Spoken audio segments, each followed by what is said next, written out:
La primera intifada comenzó con una piedra. Eso fue lo que el Estado de Israel le dijo al mundo. Eso fue lo que los medios occidentales repitieron. Una piedra es fácil de grabar, fácil de volver a mostrar.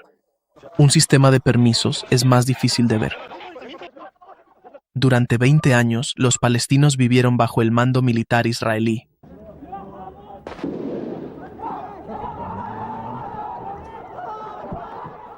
$1,200 órdenes militares controlaban la vida civil, el movimiento, la tierra, el trabajo, la palabra. No como teoría, sino como política, como papeleo. Un cartel en una pared podía convertirse en un asunto de seguridad. Un pueblo que se negaba a pagar impuestos podía terminar con soldados confiscando los muebles de las casas. Pero las cámaras estaban apuntando a la calle. Israel los llamó disturbios. La prensa occidental los llamó motines y la maquinaria fue borrada de la historia. Lo que sigue es el registro que mantuvieron fuera de cámara, noticieros israelíes, cineastas palestinos, archivos de la ONU y la prensa occidental que eligió lo que el mundo vería. Esto no empezó con una piedra y no terminó en 1993. Esto es lo que realmente muestra el archivo.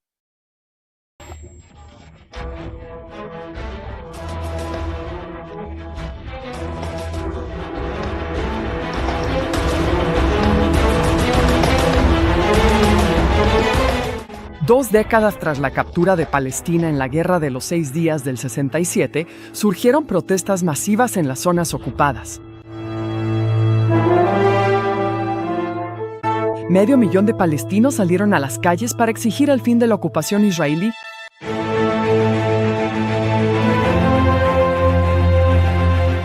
$80,000 soldados israelíes recibieron la orden de contener el levantamiento. Como armas, los palestinos no usaron ni armas de fuego ni bombas, sino piedras. Después de 6 años, más de 1,300 palestinos habían sido asesinados.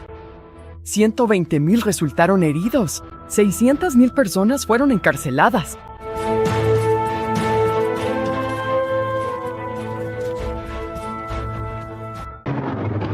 La mayoría de los archivos llegan tarde a un levantamiento.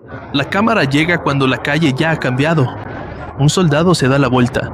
Una piedra corta el aire, la gente corre, grita, se dispersa y desde ese momento la historia empieza a escribirse, como si ahí hubiera comenzado. Pero así nunca funcionan realmente los levantamientos. Para cuando una cámara capta la ruptura, la presión normalmente lleva años acumulándose. Así que vamos a ralentizar el registro. Antes de preguntar por qué se levantaron los palestinos, mira qué rápido se le puso nombre a su levantamiento. Un enfrentamiento, un disturbio, un problema de seguridad. Esas palabras suenan descriptivas, pero también guían la mirada. Le dicen al espectador que mire la calle, sin siempre preguntar qué hizo que la calle fuera insoportable. Para 1987, los palestinos en Cisjordania, Gaza y Jerusalén Este vivían bajo una ocupación que ya entraba en su tercera década. Desde lejos, la ocupación puede sonar limpia. Un término legal, una frase en una resolución, una zona sombreada en un mapa. Pero en el terreno era mucho más común que eso. Era el camino al trabajo. El papel necesario para construir, el retén entre la casa y la familia, el día escolar interrumpido, el campo al que podías llegar ayer y tal vez hoy no. Esto era gobernar a través de permisos, y el permiso es poderoso porque puede hacer que la dominación parezca un simple trámite. Un sello, una reja, una orden militar, un expediente sobre un escritorio, un camino que se abre solo cuando alguien más lo permite. Después de suficientes años, el aparato empieza a pedirle a la gente que trate eso como algo normal.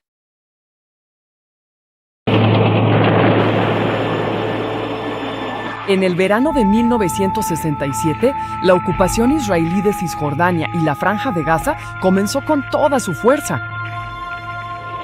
Había soldados israelíes por todas partes.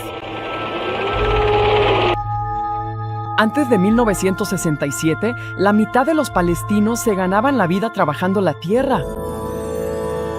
Pero Israel les prohibió cultivar sin permisos.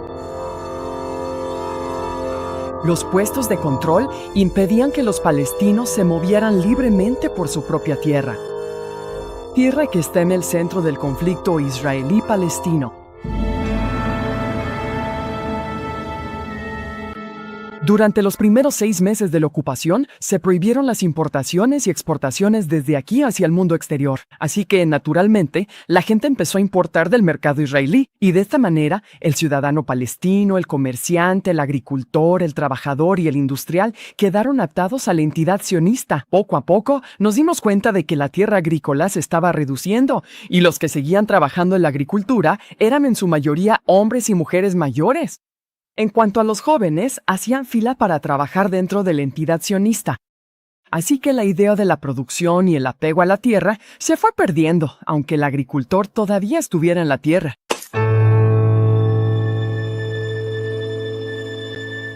En los 10 años después de la ocupación de 1967, Israel construyó 45 asentamientos en Cisjordania ocupada y Gaza.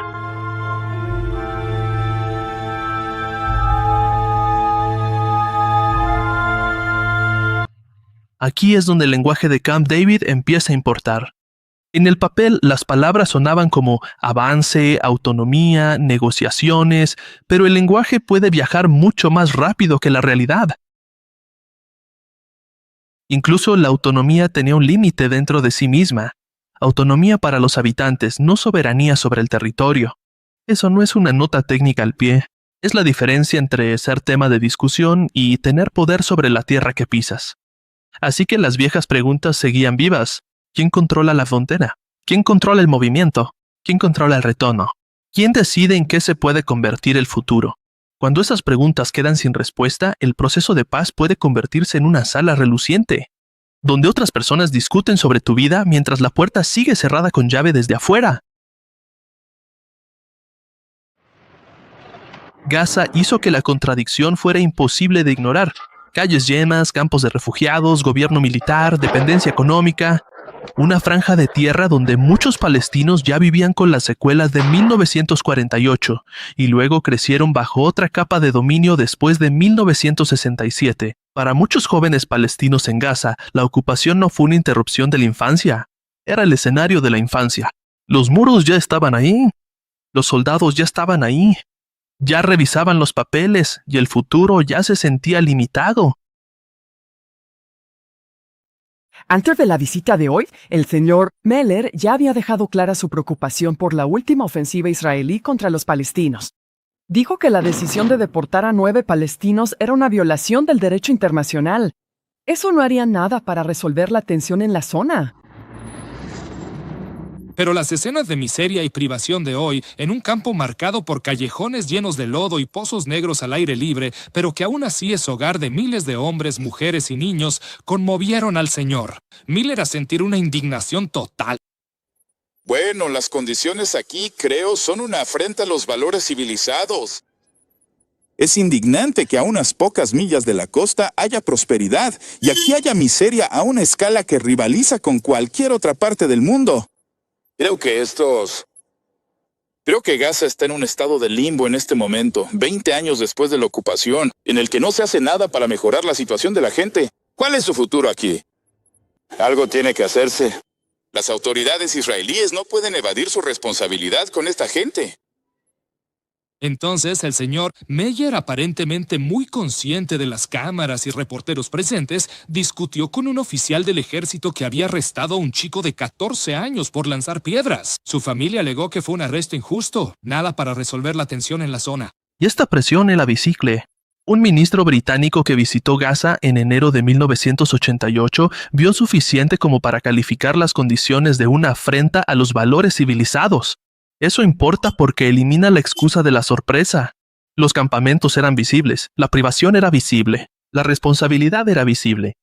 La pregunta era si esas condiciones serían interpretadas como una realidad política o si se dejarían como ruido de fondo, hasta que la gente finalmente estalló.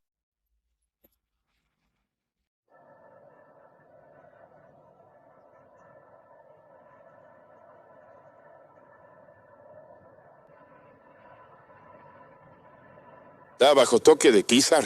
Nosotros lo regulamos. Ciertos bloques vienen en ciertos días durante la distribución. Pero algunos de los bloques están bajo toque de queda.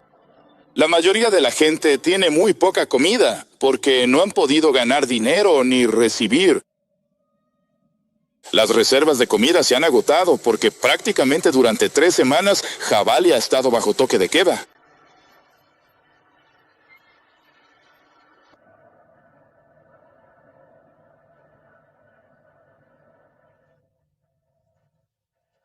Matan a los niños, luego se los llevan, matan a sus hijos, los matan, los matan, los matan. En el mar, a las 12 de la noche, a la 1 de la madrugada, los matan, y los matan. ¿Por conocimiento? Y les pidieron que se quitaran la ropa y que pasaran la noche, ya sabes, completamente desnudos. No vi nada aquí que justificara arrestar a ningún niño pequeño. ¿Por qué los arrestaron? Señor Melos, ¿por qué los arrestaron? Porque agarraron una piedra. Pero yo no vi ninguna piedra. Ninguna piedra. ¿No vi piedras? ¿Por qué el arresto? Como una hora. Nosotros... El padre dijo, los arrestaron justo cuando yo llegué.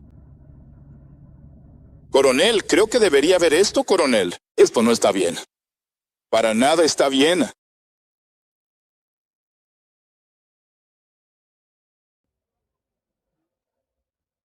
Luego vino Jabalía, un atrevido ataque a una base militar que mató a 6 soldados israelíes.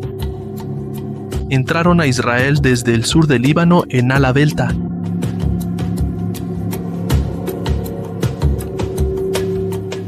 Menos de 2 semanas después, un camión del ejército israelí atropelló a un grupo de palestinos cerca del campo de refugiados de Jabalía, en Gaza. Mató a 4 personas y dejó a 7 más heridas. Israel afirmó que fue un accidente. Los palestinos creían que fue intencional. Aziza Abdul Fattah Tahir estaba ahí. El camión nos atropelló. Los trajeron mientras estábamos dentro del hospital y seguimos corriendo tras ellos.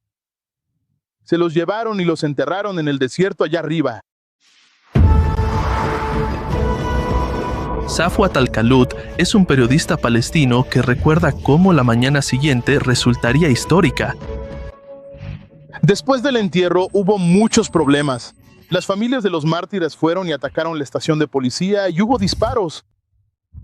Desde ese momento sentimos que algo nuevo había pasado o que algo nuevo estaba a punto de nacer. Todos los jóvenes de las escuelas vinieron y se reunieron en esta zona. Rodearon los jeeps israelíes y empezaron a lanzarles piedras. La patrulla israelí intentó esconderse en esa casa que está detrás de aquí. Los soldados que estaban ahí se sintieron amenazados y empezaron a disparar en todas direcciones. Hubo muchos heridos entre ellos, incluyendo a mi primo Ahmed Al-Qanaut.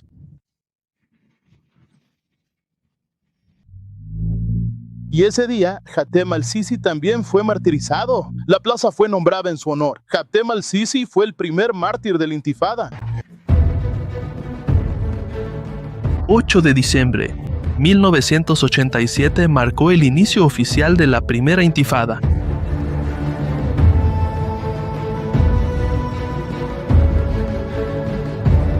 Los palestinos no tenían armas reales, así que lanzaban piedras a los soldados israelíes. 4 trabajadores palestinos murieron cuando un vehículo militar israelí chocó contra autos palestinos cerca de Gaza. Ese choque se convirtió en la chispa, pero tratar la chispa como si fuera toda la historia es la manera en que desaparece la estructura más profunda. La rabia no apareció de la nada en ese camino. Vino de años de vivir dentro de una estructura que podía absorber la pérdida palestina y seguir adelante. Una chispa solo importa cuando el terreno está listo para arder. Para la gente de ahí esto era dolor antes de convertirse en historia, miedo antes de la estrategia, rabia antes de que el mundo hubiera decidido un vocabulario, y entonces se extendió.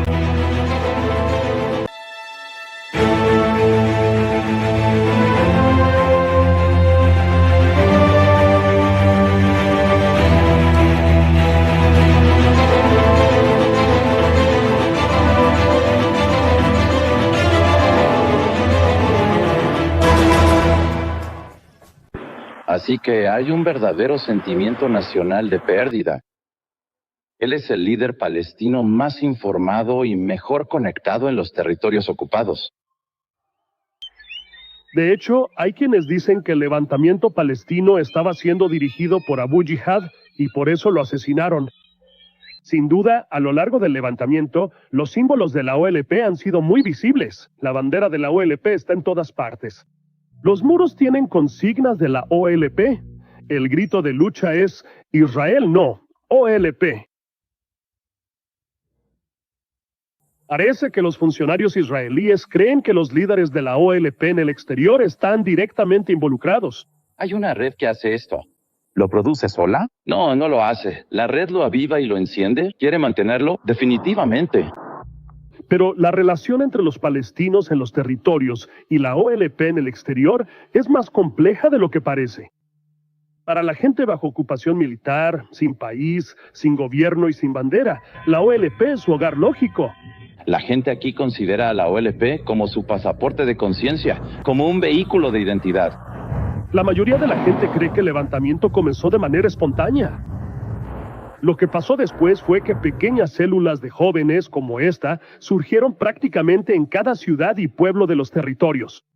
Inevitablemente, estas células tenían vínculos con la OLP. Pero no hacía falta una Abu Jihad para orquestar una campaña de lanzamiento de piedras. Y la decisión crucial de que el levantamiento no usaría armas de fuego se tomó localmente. Los palestinos han intimidado a otros palestinos. Al menos un informante fue asesinado. A los palestinos en la fuerza policial civil se les advirtió mediante panfletos que renunciaran. Y lo hicieron en masa. Espontáneo no significaba sin sentido, significaba local. La gente se movió. Antes, los funcionarios habían contenido la historia en un guión. Los vecindarios empezaron a coordinarse. Trabajadores, estudiantes, familias, escuelas y campamentos comenzaron a aparecer juntos en los registros. Una sociedad civil empezaba a hacerse visible, no porque de repente se hubiera convertido en una amenaza, sino porque la vida bajo ese régimen se había vuelto insoportable. Los disturbios estallaron de nuevo en todos los territorios ocupados. Actuando bajo las órdenes del Comité Clandestino, dirigiendo la ya prolongada intifada palestina de 6 meses contra la ocupación, los manifestantes parecen decididos a hostigar al ejército en cada oportunidad. La respuesta de los soldados ahora es totalmente predecible. Otra andanada más de gas lacrimógeno. En Jerusalén Este, funcionarios se quejaron por el uso de gas lacrimógeno contra las alumnas que protestaban afuera de su consulado por el cierre de su escuela. Mientras tanto, en Ramallah, las fuerzas de seguridad intervinieron tras otro enfrentamiento entre colonos judíos y palestinos. Obligados a abandonar su camioneta, los dos colonos corrieron a buscar refugio mientras los palestinos les lanzaban piedras. Enfrentamientos como estos sirven para demostrar la dificultad de reconciliar a las comunidades palestina y judía. Para los activistas palestinos solo hay una solución. Quieren que los israelíes, colonos como este hombre herido y las tropas que los protegen, abandonen la tierra que consideran suya y solo suya. Así que antes de que el mundo lo llamara disturbios, antes de que la palabra enfrentamientos hiciera su trabajo silencioso, el caso ya se veía diferente. Una larga ocupación había generado la presión. Jabalia encendió la chispa y una sociedad ocupada empezó a organizarse y a hacerse visible. Sigue el rastro de papeles bajo la calle y el levantamiento se vuelve mucho más difícil de malnombrar. A la familia de una joven palestina que fue baleada y asesinada ayer por un soldado israelí. Esta noche ha habido más brotes de violencia en Cisjordania. Soldados han disparado gases lacrimógenos y balas de goma contra palestinos que lanzaban piedras y rocas. Sigue el rastro de papeles bajo la calle y el levantamiento empieza a verse diferente. La piedra sigue ahí, la calle sigue ahí, pero ahora el registro plantea una pregunta más silenciosa. ¿Cómo sigue avanzando una sociedad cuando la vida normal se ha convertido en algo que tiene que negociar?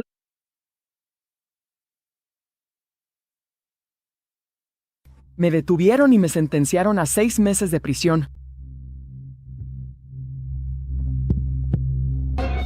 La intifada tomó por sorpresa a la Organización para la Liberación de Palestina. El líder Yasser Arafat observaba los acontecimientos desde su base de exilio en Túnez. La OLP había sido la única organización que podía decir que representaba a los palestinos. Eso cambiaría con la creación de la Dirección Nacional Unificada de la Intifada, la UNLU.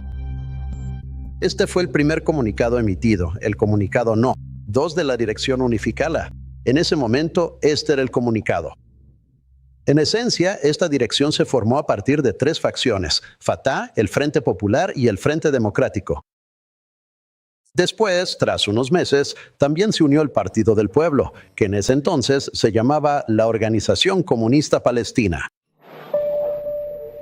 La UNLU canalizó el entusiasmo de los palestinos por las manifestaciones hacia otros actos organizados de desobediencia civil, como las huelgas laborales. Muchos miembros del Partido Comunista normalmente no rezaban, es decir, no iban a las mezquitas. Pero se decidió que todos debían estar presentes, incluso en las mezquitas, y que debía salir una manifestación. Un volante pasa de mano en mano, una tienda cierra a tiempo, junto con otra tienda a kilómetros de distancia. Una cocina se convierte en parte de una línea de suministro. Una clase se traslada a la casa de alguien desde una distancia que puede parecer dispersa. De cerca empieza a parecer inteligencia. La organización no siempre llega con un podio. Bajo ocupación, a menudo tiene que parecer algo común. Una hoja doblada, un vecino de confianza, una ruta a través de una tienda, una escuela, una mezquita, una iglesia, una puerta. La sociedad palestina nunca fue una sola categoría homogénea. Musulmanes y cristianos, laicos y religiosos, de izquierda y conservadores, campo, pueblo, ciudad, obrero, estudiante, maestro, comerciante. Vidas diferentes, creencias diferentes, políticas diferentes. La ocupación podía reducir todo eso a un solo problema administrativo. La cobertura internacional muchas veces lo reducía de nuevo a disturbios árabes. El rastro en papel importa porque devuelve la variedad que la etiqueta elimina. Era palestino, pero por primera vez no estábamos esperando instrucciones de los líderes en el extranjero.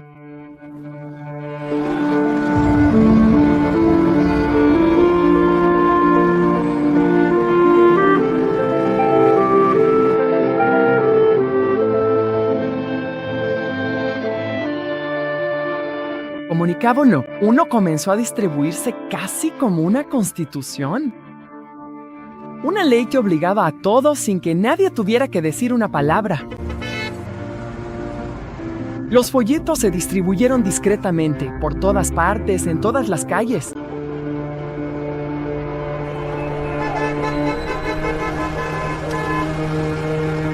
En aquel momento estaba embarazada. Era mi primer embarazo. Me dijeron que había mina. Así que guardé esta foto en mi bolso. Salimos de noche a repartir los folletos. Los folletos estaban en mi bolso, así que los saqué uno por uno. Y cuando regresé a casa, descubrí que... A inicios de 1988, los comunicados daban ritmo a la revuelta. No era una máquina, sino un sistema nervioso, irregular, vivo. Los comités populares son importantes porque bajan la historia del eslogan a la vida cotidiana. Medicina sobre una mesa, un libro escolar listo, comida separada antes del toque de queda, alguien revisando quién necesita ayuda, otra persona sabiendo qué familia tiene un hijo detenido. Es fácil subestimar este tipo de trabajo porque no se ve cinematográfico, pero ese es el punto. El levantamiento sobrevivió gracias a los trabajos que evitan que una sociedad colapse.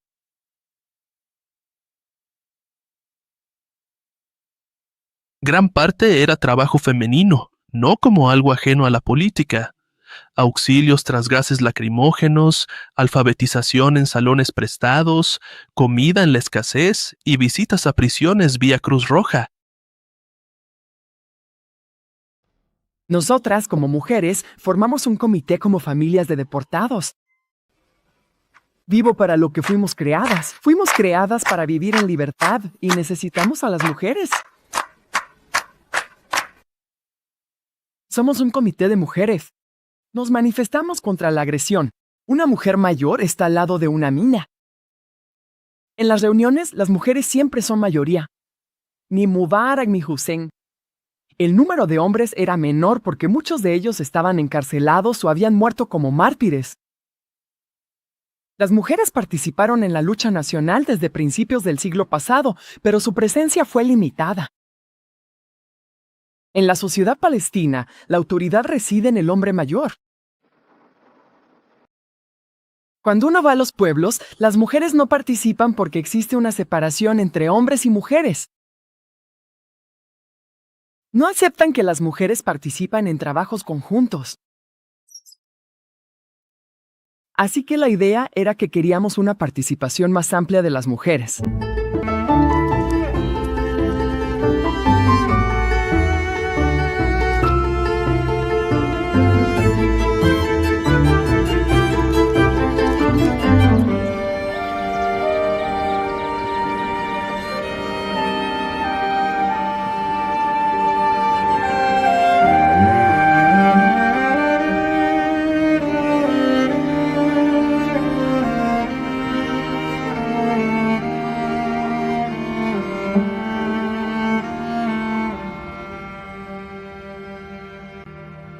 Cada facción formó su propio marco femenino. Públicamente, este marco femenino era para trabajo social, pero en realidad, y por debajo de la superficie, era un trabajo puramente político y organizativo.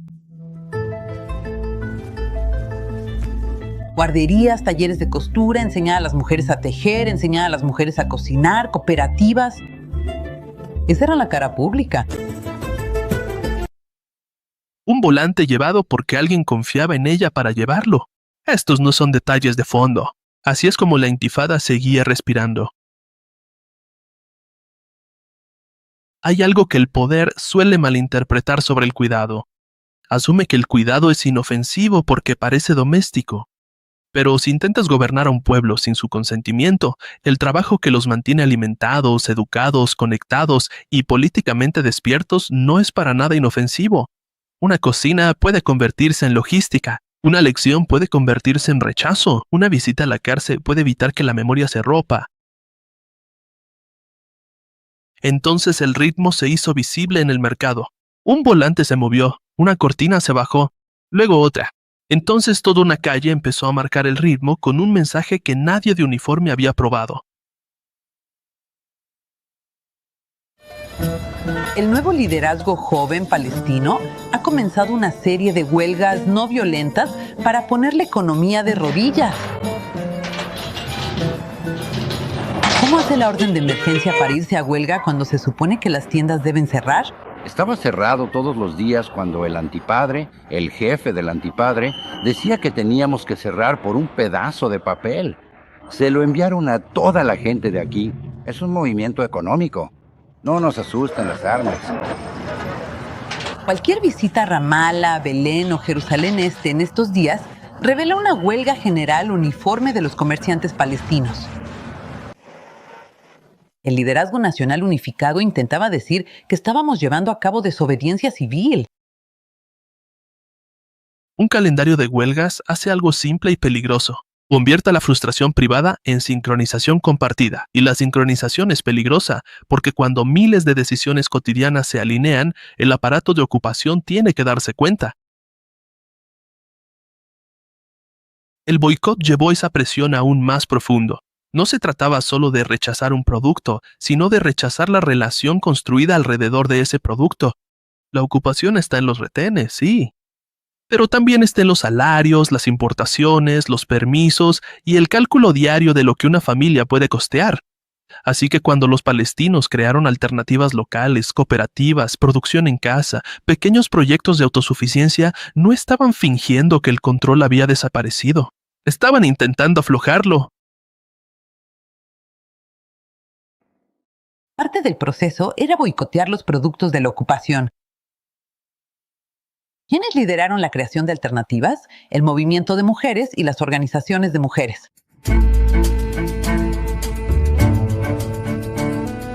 En todos los territorios ocupados se establecieron cooperativas de producción agrícola. Por lo general, eran dirigidas por mujeres.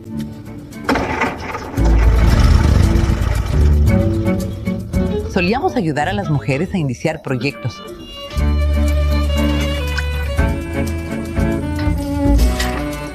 Yo solía cargar a Magda en este reboza. En ese tiempo, tal vez nadie en Gaza cargaba a su hijo así. Yo cargaba a Mag y nos íbamos a visitar a las mujeres.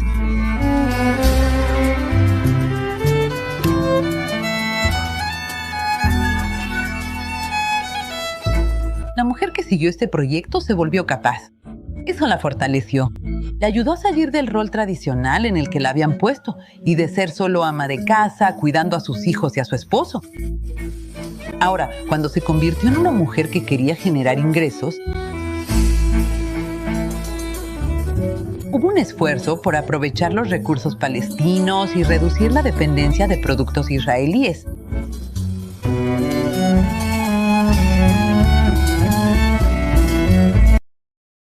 Duele más a los holandeses de lo que parece al principio.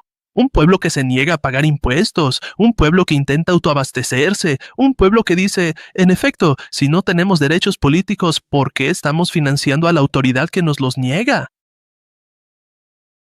Somos palestinos, merecemos tener un hogar, merecemos tener nuestra tierra, merecemos tener nuestra libertad y merecemos tener vacas.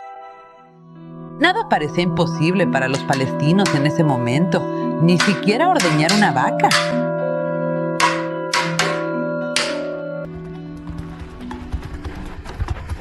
Israel estaba muy preocupado de que el ejemplo de Petzaor pudiera extenderse, y entonces se enfrentarían a una desobediencia civil masiva en todo el país, donde podrían perder su capacidad de controlar la vida de los palestinos. Y una ocupación sin control no funciona.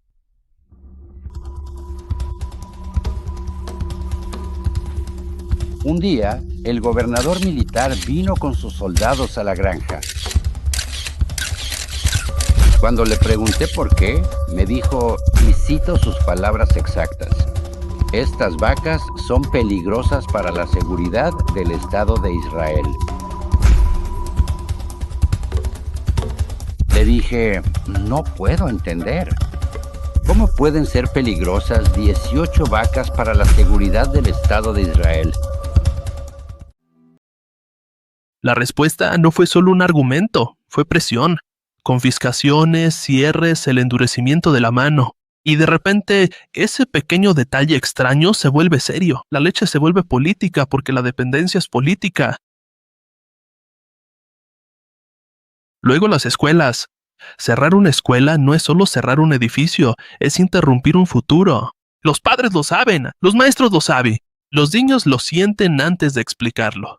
La educación se trasladó a patios, templos o callejones donde el aprendizaje aún respirara. Con cada paquete de pan que repartíamos, le adjuntábamos esta declaración.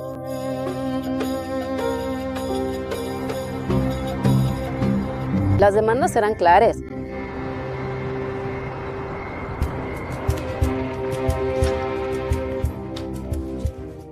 Se formaron comités de maestras en las zonas para enseñar a los niños.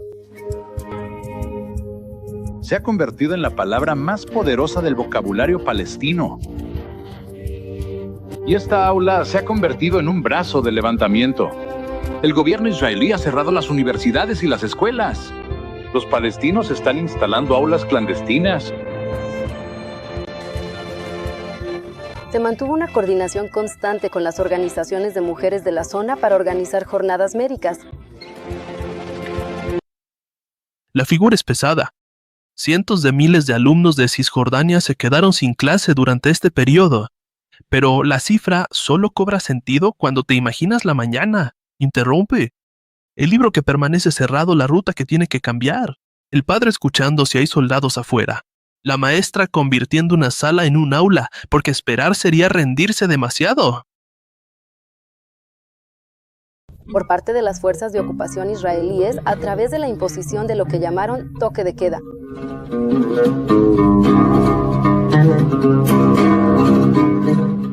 El plan de la ocupación era debilitar el sistema educativo palestino. Las escuelas se cerraban los días en que se levantaba el toque de queda. Y durante el toque de queda, las escuelas se abrían con el pretexto de que eran centros de manifestaciones y protestas contra la agresión israelí, así que los estudiantes no podían ir a la escuela ni continuar sus estudios de manera regular y normal. La situación era asfixiante durante ese periodo y yo estaba en una etapa crucial de mis estudios. En ese momento, yo estaba en mi último año de escuela, preparándome para terminar el ciclo escolar e ir a la universidad. Así que salía del campamento a pesar de los cierres, el toque de queda, el asedio y la presencia de las fuerzas de ocupación armadas. Salía con la ayuda de la gente del lugar. Ellos vigilaban el camino y observaban a las fuerzas para que pudiéramos mantenernos alejados de ellas. Así, yo y otras chicas y estudiantes podíamos llegar a nuestra escuela de manera segura. En una ocasión, mientras iba de camino, las fuerzas de ocupación nos persiguieron. Hubo pequeños enfrentamientos con piedras. Un grupo de estudiantes se reunió para distraer a los ocupantes y mantenerlos alejados, pero desafortunadamente se formaron el LEG, la escuela y los comités populares, y yo fui una de las que ayudó a establecerlos a través de la fundación del Comité de Mujeres para el Trabajo Social en el Campamento, que brindaba servicios al campamento. Reconocimos la importancia de la educación y la necesidad de resolver el problema del cierre de las escuelas. Se formó el Comité Popular de Educación. Organizábamos clases dentro de las casas, pero el mayor reto era llevar a los niños a esas clases durante el toque de queda. Las casas estaban muy juntas, separadas por callejones estrechos y sencillos, así que los niños tenían que llegar a sus clases por esos callejones o cruzando los techos. Lejos de la vista del ejército de ocupación, por supuesto, la clase se realizaba en nuestra propia casa. Pero yo tenía que ir a buscar a los estudiantes a diferentes casas y luego llevarlos a la clase para darles lecciones básicas de lengua y matemáticas. Esta es la parte de la intifada que una piedra no puede explicar. La paciencia, la planificación, la terquedad de seguir con la vida cotidiana. Una sociedad bajo ocupación se estaba enseñando a sí misma cómo seguir siendo una sociedad. Así que sí, la piedra viajó, se convirtió en la imagen. El registro más silencioso muestra algo aún más amenazante para quienes gestionan la ocupación. Los palestinos no solo estaban resistiendo el dominio, también estaban construyendo formas de vivir a su alrededor. Y una vez que eso se hace visible, el poder no solo actúa contra la protesta, sino que también va contra la infraestructura que la sostiene.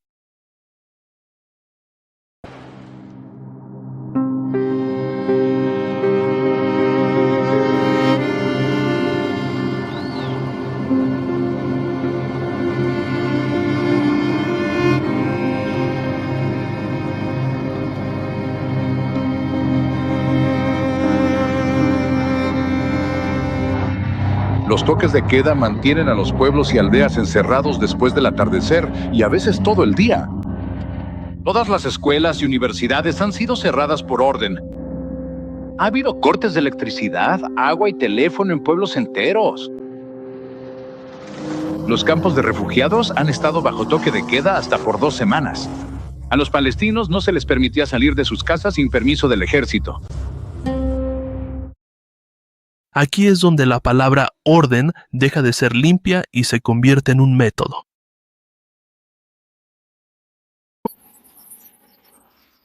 Mientras tanto, la violencia ha continuado esta noche. Las tropas dispararon gases lacrimógenos y balas de goma para dispersar a cientos de palestinos, quienes lanzaban piedras como parte de una manifestación en protesta por el asesinato de una joven a manos de un soldado israelí ayer.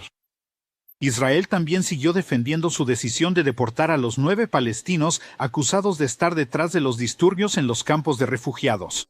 Y eso ha provocado nuevos brotes de violencia en otros lugares. Nos enfrentamos a una situación de disturbios, de manifestaciones violentas, de lanzamiento de piedras, de bombas incendiarias caseras, de cócteles Molotov. Y la primera prioridad es restablecer la ley y el orden.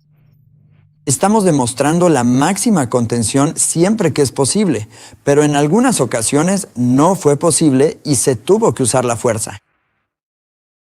Una vez que la supervivencia se organiza, el poder empieza a ver la vida cotidiana de otra manera. Una tienda cerrada ya no es solo una tienda. Un salón de clases oculto ya no es solo una lección. Un pueblo que intenta alimentarse ya no es solo un pueblo. Se convierte en un problema de control. Ahí es donde el orden deja de sonar abstracto y se convierte en un método.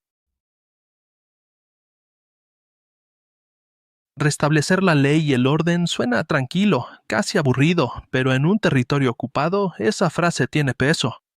Silenciosamente desvía la pregunta de la ocupación misma hacia el comportamiento de las personas que la resisten. El aparato se vuelve fondo, los ocupados se convierten en la molestia y la fuerza entra en escena pretendiendo ser sentido común. Buenas noches y bienvenidos esta semana. Hoy, el secretario de Estado estadounidense, George Shultz, regresa a Israel para reanudar su intento de iniciar el proceso de negociación hacia una solución de la crisis palestina. Lo hace en medio de un levantamiento de los palestinos que viven bajo ocupación israelí. Un levantamiento en el que hasta ahora han muerto más de 70 palestinos y muchos cientos más han resultado heridos. En un conflicto con el ejército israelí, eso ha conmocionado a la opinión pública en todo el mundo. El foco de la consternación internacional ha sido las golpizas que los palestinos han recibido por parte de sus captores israelíes. Nuestro reportaje de esta noche examina las acciones y políticas del ejército israelí en su intento de aplastar el levantamiento en los territorios ocupados. Es decir, la tierra que Israel le arrebató a sus vecinos árabes en la guerra de junio de 1967, los altos del Golán, Cisjordania y la Franja de Gaza. Es aquí, en el campo de refugiados de Jabalia. Necesitamos ser precisos aquí. El lenguaje más contundente no es un simple eslogan. Es el lenguaje documentado de la fuerza, el poder y las golpizas. Eso ya es suficiente. No hace falta exagerar los hechos. Una directriz ministerial, un ambiente militar, una redada en un pueblo, el pasillo de una clínica, una familia tratando de entender por qué alguien regresó destrozado. Aquí es donde la política deja el papel y entra en el cuerpo. Desde un punto oculto filmamos conductas de las que Israel se avergüenza oficialmente. Un adolescente palestino ha sido capturado por el ejército y es llevado a empujones hacia los vehículos. La mayoría de los lanzadores de piedras, y desde luego los agitadores encapuchados, ya han desaparecido. Las mujeres del campo de refugiados de Jabalia intentan intervenir. Detrás de los camiones ahora hay 2 palestinos heridos. A uno de ellos le aplican una dura justicia israelí.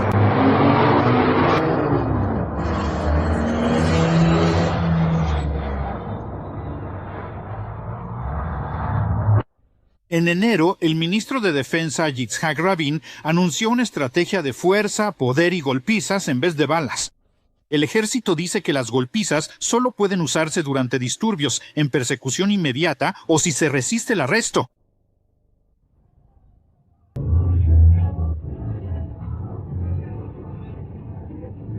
Así que esta golpiza es ilegal.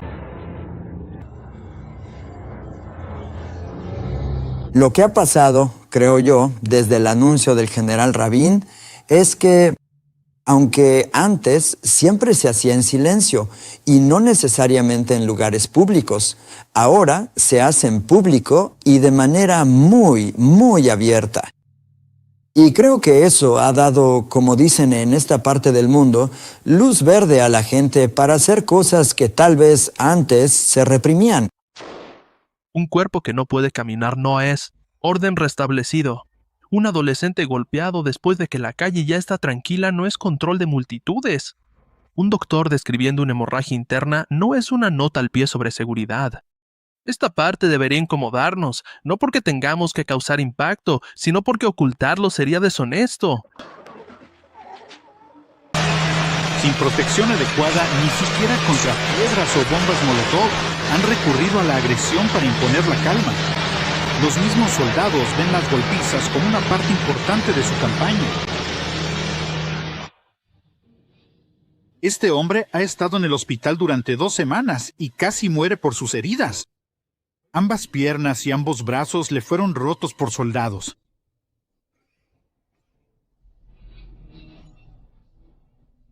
Según cifras de las Naciones Unidas, solo en Gaza, más de 1000 palestinos han necesitado atención médica después de golpizas.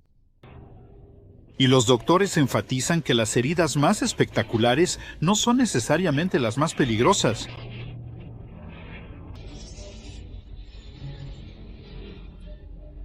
Los huesos rotos se pueden sanar. El daño a los tejidos blandos y órganos internos puede significar dolor y discapacidad permanentes. El doctor a cargo de este caso es un danés que se ha especializado en cirugía de guerra en África y Líbano. Su preocupación es la hemorragia interna masiva que ha sufrido el paciente. El doctor dice que fácilmente podría haber muerto desangrado. Sí, claro, porque es muy difícil para personas sin experiencia estimar la magnitud del daño. ¿Qué está pasando ahora con las heridas? ¿Se siguen produciendo más golpizas? ¿Y cuál es tu respuesta personal ante esto? Se supone que esta es una sociedad civilizada, esta en la que estamos ahora. Así que me quedo sin palabras. Simplemente no lo entiendo. Y la coerción no siempre se veía dramática. Un toque de queda puede verse casi pacífico en una película. Un camino vacío, una puerta cerrada, ningún movimiento. Pero ese silencio está haciendo un trabajo que un trabajador no puede ganar. Un niño no puede llegar a clase, una familia no puede visitar, un mercado no puede funcionar, una clínica se vuelve más difícil de alcanzar. La coerción no necesita ser espectacular. Todos los días a veces se convierte en el clima dentro del cual la gente se ve obligada a vivir.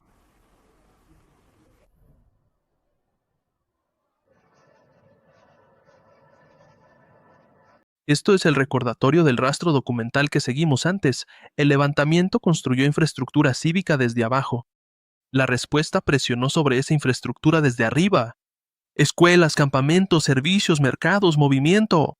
El objetivo no era solo detener una protesta en la calle, era hacer que la sociedad fuera más difícil de organizar.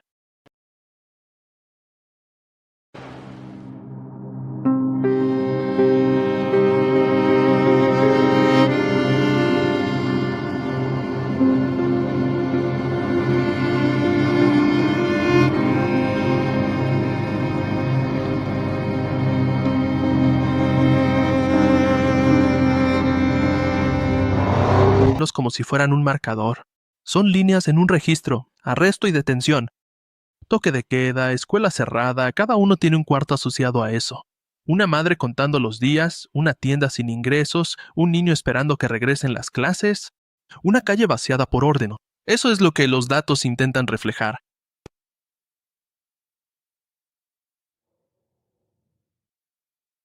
Pero en muchas de las zonas más problemáticas parece haber un patrón de redadas posteriores. Las ambulancias pueden darse el lujo de mantenerse cerca de las patrullas del ejército cuando se buscan delitos. Lo que estamos viendo ahora es una pequeña alteración, rápidamente controlada por los israelíes. Y luego viene un castigo para el campamento o el pueblo por la osadía de provocar una alteración. Y van a las casas de la gente. Entran a las casas y golpean a las personas que están adentro. La única vez que se les permite entrar a las casas durante el toque de queda es cuando van a arrestar a incitadores conocidos. Pero en la gran mayoría de los casos que hemos tenido, no ha habido ningún arresto. Han entrado, han golpeado a los jóvenes y muchas veces a toda la familia, si los padres o las hermanas se atrevieron a intervenir en defensa de los jóvenes. Desde que comenzó la revuelta árabe en diciembre, cada uno de los campos de refugiados de Gaza ha estado bajo toque de queda hasta por 2 semanas. Nadie puede entrar ni salir de sus casas sin el riesgo de ser disparado. Es un método efectivo para restablecer la calma.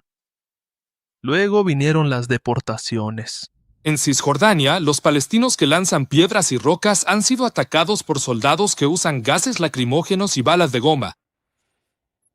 Antes de la visita de hoy, el señor Mayor ya había dejado clara su preocupación por la última ofensiva israelí contra los palestinos. Dijo que la decisión de deportar a 9 palestinos era una violación del derecho internacional. Eso no haría nada para resolver la tensión en la zona. La palabra suena burocrática hasta que te imaginas la puerta cerrándose detrás de ella. La tierra detrás de ti, la familia detrás de ti, la comunidad detrás de ti. Bajo la ley de ocupación, la deportación no era una simple medida administrativa menor. El Consejo de Seguridad de la ONU, con la Resolución 607, pidió a Israel que dejara de deportar a civiles palestinos. El artículo 49 de la Convención de Ginebra prohíbe las deportaciones de personas protegidas desde territorios ocupados. Así que la pregunta nunca fue solo si Israel podía restablecer el orden, sino qué estaba haciendo una potencia ocupante a una población protegida. Lo mismo ocurre con el castigo colectivo. Esa frase se usa tan seguido que puede empezar a sonar como simple retórica. Pero en la ley tiene una forma concreta. Una persona no puede ser castigada por un delito que no cometió personalmente. La destrucción de propiedad también está restringida. Y sí, el artículo 53 habla de necesidad militar, un lenguaje importante, pero aún así deja a la autoridad con una pregunta por responder. ¿Esto era necesario o era presión? Tratamos de ser autosuficientes. Compramos las 3 vacas aquí para el pueblo. Conseguimos leche para los niños pequeños.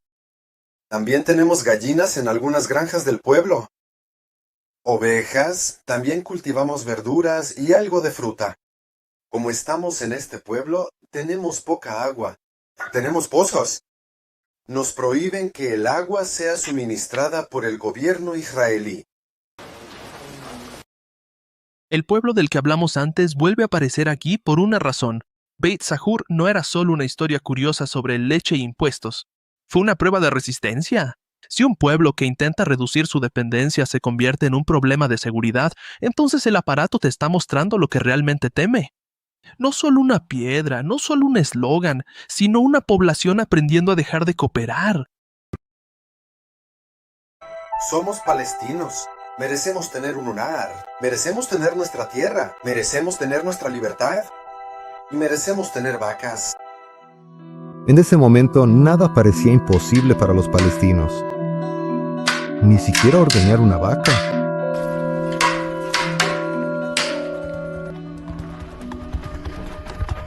Para mí, siendo adolescente en ese entonces, se trataba de la diversión.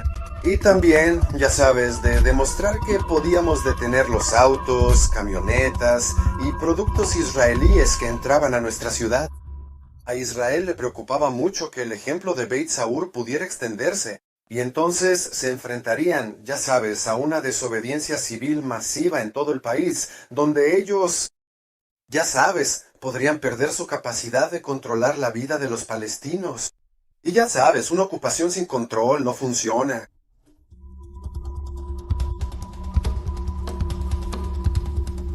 Un día, el gobernador militar vino con sus soldados a la granja.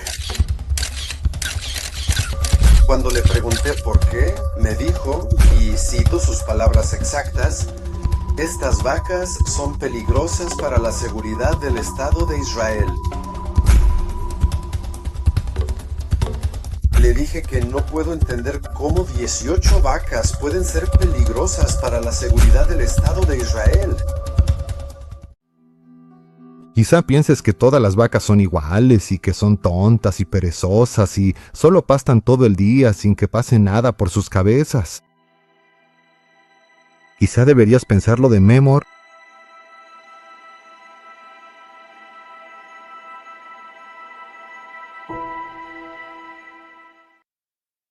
Si usamos una curva de mortalidad, tiene que ser honesta.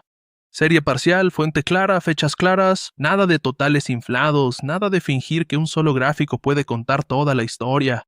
Pero incluso una curva parcial nos dice algo. Para cuando la diplomacia empieza a hablar de procesos, las familias ya han enterrado a sus seres queridos. Las cárceles ya se han llenado, las escuelas ya han sido cerradas, la calle ya ha pagado por la atención tardía del mundo. Y cuando el patrón se hizo visible, la negación no siempre sonaba como negación. A veces sonaba cuidadosa, excepciones, desviaciones, unas cuantas quejas, unos cuantos soldados. Así es como el lenguaje oficial mantiene las heridas separadas. Una golpiza aquí, un toque de queda allá, una deportación en otro lugar, el cierre de una escuela tratado como algo rutinario, una casa demolida archivada bajo el concepto de seguridad. Así que admito que al principio, la primera semana o dos, hubo algunas excepciones y desviaciones de las órdenes. Que en esa situación todo será estable, que los soldados sabrán exactamente cuándo se les permite usar la fuerza y cuándo está prohibido. Prohibido usar la fuerza. Brigadier, tengo que decirle que, según nuestra experiencia y nuestro tiempo en Gaza, muy recientemente, esto no parece ser así. Las golpizas parecen estar sumamente extendidas, son irregulares según los estándares que usted mencionó, y realmente se usan más para intimidar que para castigar en medio de un disturbio. No lo acepto, que sea en la magnitud que usted menciona. Conozco unas cuantas docenas de casos y quejas que recibí de abogados o de la Cruz Roja y otras instituciones. Y eso de ninguna manera no es la política. En mi opinión, esos son casos excepcionales. Pero el historial sigue reuniendo las piezas. Muchas de las páginas son ilegales. A este hombre le han golpeado la cabeza repetidamente. Más de 70 árabes han muerto en los últimos 2 meses y medio de disturbios. La justificación oficial para los golpes sigue siendo que seguramente son preferibles a las balas que matan. Estos son... Los 2 chicos que mataron aquí abajo. Creo que hubiera preferido que me dispararan a ser golpeado hasta la muerte durante horas. A estas alturas, restaurar el orden ha dejado de sonar neutral. Se ha convertido en una herramienta, una forma de volver a ser gobernable a una sociedad ocupada. Después de eso, la sociedad empezó a organizarse a la vista de todos, y una vez que el método es visible, la siguiente pelea es por el título. Allí es donde la historia recibe un nuevo nombre. Una vez que el método es visible, la siguiente pelea es por el título. Porque el poder no solo se defiende con la fuerza, también se defiende con el vocabulario. Después de los toques de queda, los cierres, las golpizas, las deportaciones, viene la operación más silenciosa. ¿Cómo llamamos a las personas que resisten todo esto? Esta pregunta parece pequeña, no lo es.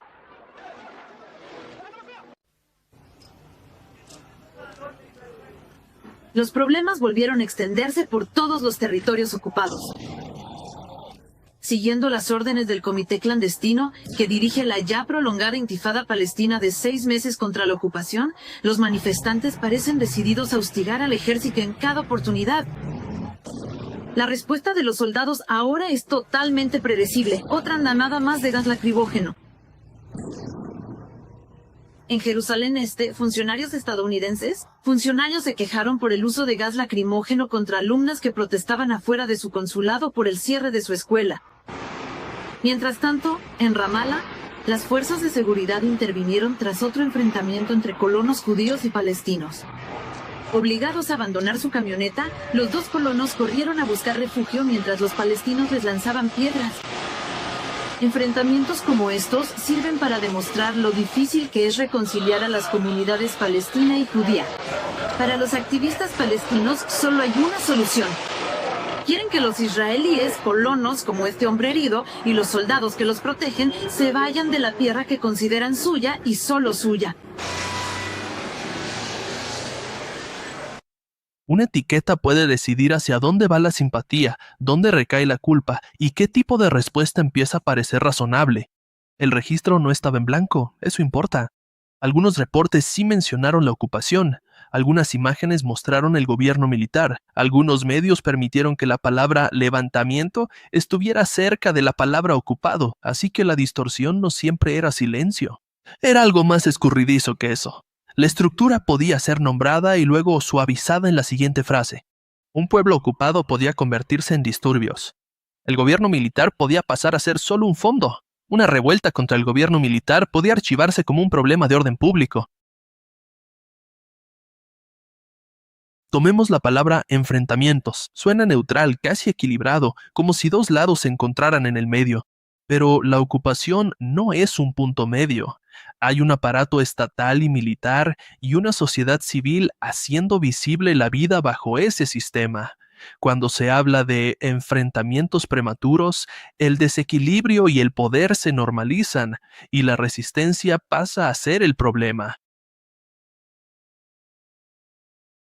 Aquí es donde empieza el juego de palabras moldeando la solución. Si lo llamas ocupación, el espectador tiene que preguntar por los derechos. Si lo llamas disturbios, el espectador empieza a esperar que vuelva el orden. Si lo llamas alteración, la fuerza puede entrar, pareciendo casi razonable.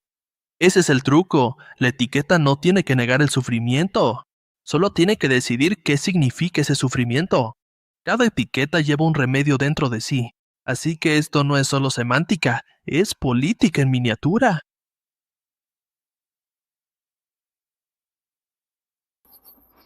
Situación de disturbios, de manifestaciones violentas, de lanzamiento de piedras, de bombas incendiarias caseras, de cócteles Molotov. Y la primera prioridad, y se tuvo que usar la fuerza. Entonces se endurece el filtro de seguridad y comienza un levantamiento civil en el terreno. Pero en términos oficiales puede incluirse en una categoría más amplia. Terrorismo de la OLP, destrucción, negociación imposible, paz postergada. ¿Por qué entonces tener este estado de casi una guerra civil? ¿Es mejor que tener una entidad palestina en la frontera donde se dedican a organizar su propia comunidad? Liao Jing. Hemos experimentado lo que sucedió cuando estos territorios estaban en manos árabes y, de hecho, cuando la OLP estaba presente en esos mismos territorios antes de la guerra de 1967. Lo que hicieron fue usarlo para lanzar una guerra de exterminio contra Israel. Ahora, supongamos que seguimos esta sugerencia, supongamos que simplemente nos retiramos. ¿Qué es lo que ellos quieren? Quieren que nos vayamos para poder entrar ellos. A continuar, ya que Arafat se niega a desligarse de este programa, para continuar una guerra de exterminio contra nosotros. Así que creo que por dos razones. El hecho de que son terroristas y el hecho de que buscan nuestra destrucción, no creo que sean un socio para negociar. Bien, señor. Arafat dice que estaría de acuerdo con una fuerza de paz de la ONU entre una entidad palestina e Israel. ¿Eso es aceptable? Mira, ya hubo una. La respuesta es que no. Hubo una fuerza de la ONU, una fuerza antes de 1967 en esos territorios. Un día Nasser Arafat y toda la dirigencia de la OLP dijeron, retírense, y esa fuerza de la ONU se retiró y usaron eso para atacar a Israel. Creo que si quieres avanzar hacia la paz, como nosotros, hemos ofrecido a los árabes palestinos un programa integral. Ofrecimos el fin del gobierno militar, ofrecimos autonomía, ofrecimos una rehabilitación completa de los campamentos. Y además de eso, ofrecimos negociaciones para el acuerdo político final de estos territorios. La OLP ha rechazado cada una de estas propuestas. La rechazaron, por cierto, a punta de pistola, porque cualquier árabe palestino que quiera desvincularse de la OLP es amenazado, intimidado o incluso asesinado. Así que si quieres avanzar hacia la paz, vas a tener que esperar mucho tiempo hasta que este leopardo de la OLP cambie sus manchas, y eso no va a pasar. La OLP va a vetar la paz de todas las formas posibles. Y de repente, la calle ya no puede hablar por sí misma. Tiene que pasar por la etiqueta más aterradora que existe. Así es como el lenguaje de seguridad puede convertir la justicia en algo que siempre tiene que esperar. No quiero esconderme detrás de ninguna excusa. Me gustaría decirles, y creo que reflejo las emociones y convicciones de la gran mayoría de los israelíes al decir esto, no vamos a negociar con la OLP. No vamos a reconocer a la OLP. La OLP es una organización asesina. Es una organización terrorista. La OLP ha estado cometiendo asesinatos y matanzas como parte de una ideología. En los últimos 20 años ha aprobado el Pacto Nacional, que llama a la liquidación del Estado de Israel, mucho antes de que nosotros controláramos cualquiera de los territorios de Judea, Samaria y Gaza. Y no vamos a negociar con esta organización ni con las convicciones y creencias que he expuesto aquí, pero con la OLP, que llama a la liquidación de Israel, que perpetra estos asesinatos y actos de terror durante todos estos años, con la OLP vamos a luchar. Correcto, aquí es donde la precisión realmente importa. Los civiles palestinos no son intercambiables con cualquier organización que afirme representarlos. Una sociedad bajo ocupación no se reduce a una sola facción. Así que hay un verdadero sentimiento nacional de pérdida. Él es el líder palestino más informado y mejor conectado en los territorios ocupados. De hecho, hay quienes dicen que la intifada palestina estaba siendo dirigida por Abu Jihad y por eso lo asesinaron. Sin duda, a lo largo de la intifada, los símbolos de la OLP han sido muy visibles. La bandera de la OLP está en todas partes. Los muros están llenos de consignas de la OLP. El grito de la intifada se ha convertido en Israel no OLP.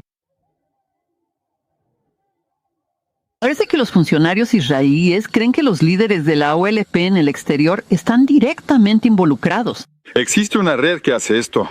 ¿Lo produce sola? No, no lo hace. ¿La aviva y la enciende? Quiere mantener la vida, definitivamente. Los actores políticos eran importantes, por supuesto que lo eran, pero los trabajadores, estudiantes, mujeres, familias, maestros, comerciantes, prisioneros, familiares, ellos no desaparecen solo porque un Estado prefiere el lenguaje del terror. Si cada demanda primero pasa por ese filtro, la gente que vive bajo ese aparato desaparece. Solo queda la etiqueta de seguridad. Mubarak Awad lo deja más claro. Aquí había otro vocabulario: desobediencia civil, negativa fiscal, huelgas comerciales, boycotts, no violencia activa. Estas palabras no hacen que el levantamiento sea puro ni simple. Ningún levantamiento real lo es.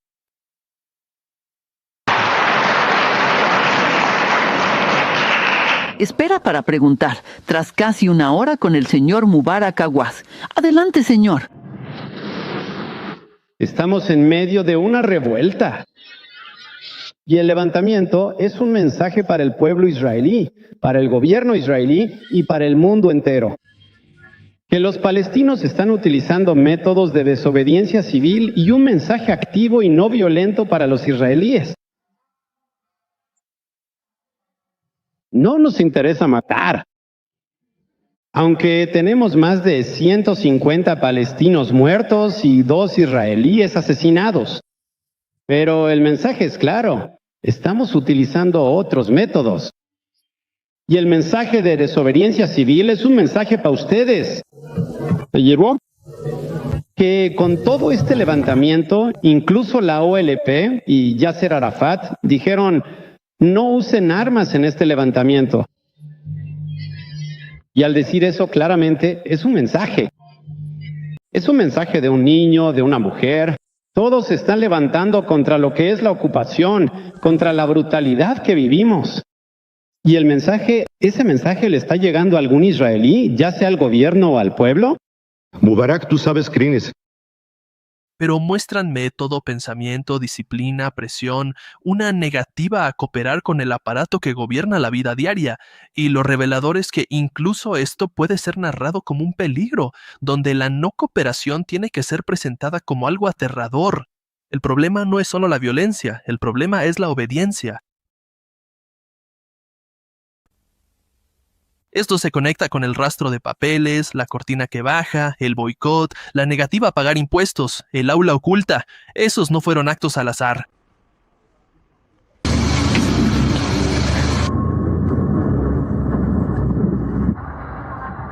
Ahora los soldados israelíes cubren la ciudad vieja de Jerusalén y toda Cisjordania, esperando que comiencen las manifestaciones y huelgas diarias, cubriendo un territorio, una zona, que ahora funciona como un campamento armado bajo fuerte vigilancia militar. Desde que el levantamiento, conocido como la Intifada, comenzó por primera vez en diciembre de 1987. Gaza al sur es una explosión a punto de ocurrir todos los días, mientras una población hostil se enfrenta a una guardia militar tensa que espera que comiencen las manifestaciones convocadas por el mando de la Intifada. Esta es la calle Omar al-Mukhtar. Es la calle comercial principal de la Franja de Gaza. Normalmente a esta hora está muy concurrida, pero como pueden ver, la calle está casi vacía. La gente aquí está siguiendo las instrucciones dadas por el liderazgo de la Intifada. Hoy se supone que es un día de paro total. Y el movimiento hacia la mezquita no está, como pueden ver, activo. Hoy viene menos gente a rezar. ¿Son esos los soldados allá abajo bloqueando la entrada? Bueno, están vigilando el movimiento, pero la calle está vacía, principalmente porque la gente está cumpliendo con el paro. Había formas de retirar el consentimiento de un orden basado en el permiso, y un orden basado en el permiso no puede tolerar fácilmente que la gente aprenda a moverse sin él. Siendo justos, no fue unidimensional. Ciertas coberturas mencionaron las ocupaciones, mostraron el puño de hierro o incluyeron demandas políticas palestinas claramente audibles. Eso cuenta. El primer ministro israelí, Yitzhak Shamir, dijo hoy ante el parlamento de su país que Israel recurriría al puño de hierro si fuera necesario, para detener cualquier intento de formar un Estado palestino independiente en los territorios ocupados por Israel. Shamir dijo que las demandas internacionales por la autodeterminación palestina eran falsas, sin sentido e hipócritas. Sea como sea, Shamir dice, la historia de Medio Oriente nos muestra que los palestinos seguirán intentando hacer realidad su sueño de tener su propio Estado. La pregunta es, ¿cómo lograrlo? En los últimos años, la mayoría de los palestinos ha aceptado la idea de que, al menos a corto plazo, la Organización para la Liberación de Palestina debe ser su representante. Pero la OLP no representa a todos los palestinos. Y la OLP, que es una coalición de diferentes grupos que a menudo compiten entre sí, siempre ha tenido muchas dificultades para llegar a compromisos. Le pedimos a Barry Dunsmore de ABC que investigara qué piensan los palestinos en estos días. Desde que los palestinos de Cisjordania y Gaza comenzaron su levantamiento contra la ocupación militar israelí el pasado diciembre, han sido atacados con gases lacrimógenos. Golpeados, encarcelados sin juicio y expulsados. Les han destruido sus casas y han sido asesinados. Sin embargo, hoy no están más cerca de lograr su objetivo, tener un Estado propio. El levantamiento palestino, o intifada, como se le llama en árabe, ha desarrollado una vida propia, pero la pregunta para muchos palestinos es, ¿cuánto tiempo más puede la gente seguir lanzando piedras sin obtener casi nada a cambio, salvo un número de muertos que no deja de aumentar? Según la opinión de muchas personas en los territorios ocupados, lo que se necesita ahora es un plan de paz propuesto por los propios palestinos. Mientras siga la intifada, debemos dejarle muy claro a todo el mundo cuál es nuestra posición. No buscamos destruir a Israel. No buscamos eliminar al Estado israelí. Todo lo que buscamos es poner fin a esta ocupación y lograr nuestros derechos nacionales. Durante los últimos 7 meses, le hemos estado pidiendo a nuestro liderazgo en el exterior que lleve a cabo algún tipo de acción política que vaya en paralelo con las piedras y las manifestaciones. Y así, mientras Arafat realiza su interminable gira por las capitales árabes, parece incapaz de lograr un consenso político. Aunque algunos palestinos en los territorios ocupados parecen haberlo entendido. Tenemos que expresar nuestra disposición a aceptar la existencia de Israel y exigir a cambio que Israel acepte nuestro derecho a existir en nuestro propio Estado. Pero en medio del bullicio de la intifada, las voces de moderación, tanto árabes como israelíes, tienen dificultades para ser escuchadas. Barry Dunsmore, ABC News, en los territorios ocupados por Israel.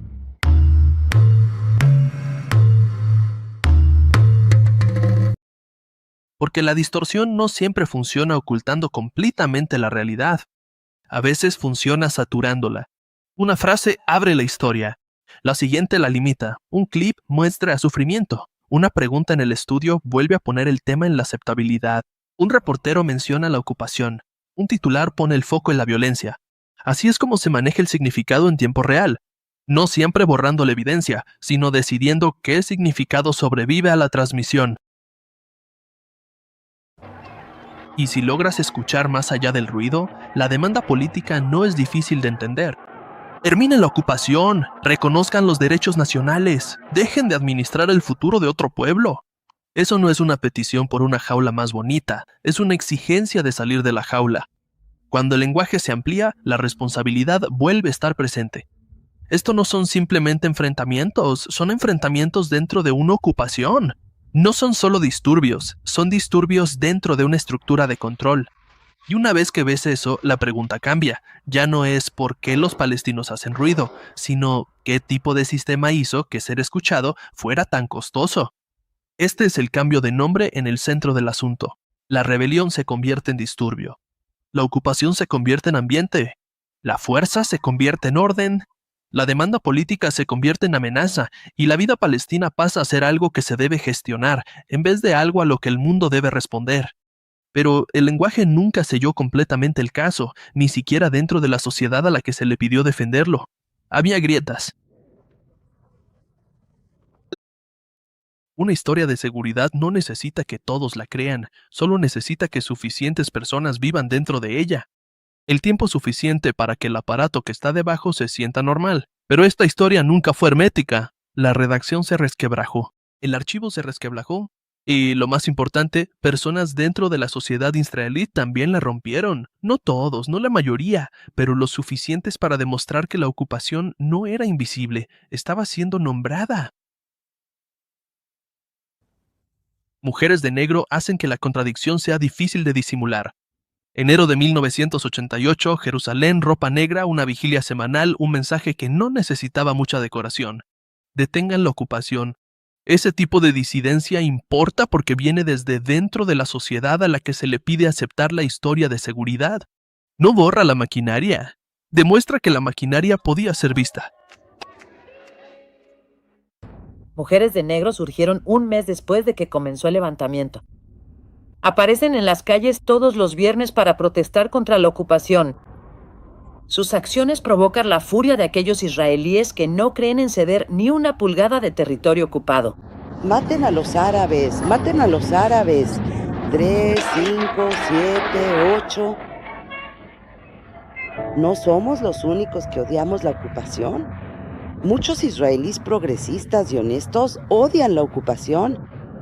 Hay mucha lucha dentro de Israel, aunque veas el ambiente, con muchos más grupos imunim religiosos y mucha más gente reaccionaria, y un montón de asentamientos que se están construyendo a pesar de los palestinos.